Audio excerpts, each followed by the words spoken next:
Hi guys, ito na po ang pang-last na kuha ko na video sa Philclar po. Ito po, pauwi na po kami niyan. Ayan po. Kuha na yung asawa ko sa aming motor.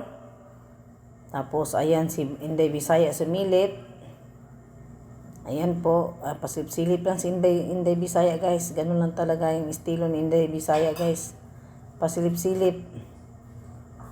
Para mabulaga ka. Ganun po yun guys. Ayan. Talagang namamangha talaga ako sa mga tanim. Alam mo naman, mahilig po ako sa mga tanim. Ayan o, tingnan nyo guys. At nahawakan ko pa talaga ito guys. Kasi laki guys, parang buko. Ano yun, may pangalan na ito. Hindi ko alam. Ano yun?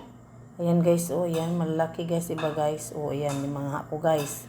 Sabi ko sa sawa ko, hawakan mo tong cellphone, i-video mo ako, ana.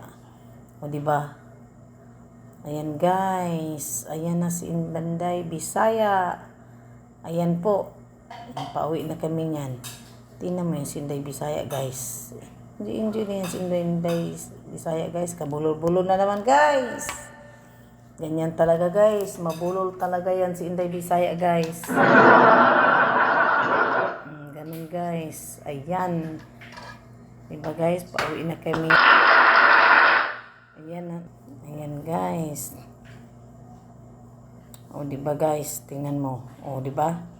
Ang ganda talaga ng mga tanawin guys. O ganda talaga ng view. Ayan. Sa Miss Ok pa rin yan guys. Sunod destination namin guys is abang-abang na lang sa Bukidnon. Ayan guys, diba guys? Sa Bukidnon kami guys. Ayan. Tingnan nyo guys. Ayan. Philclar na this. Ayan po. Ayan. So, nag-i-enjoy na naman si Inday Bisaya. Oh, ganun lang din yan. Thank you for watching guys.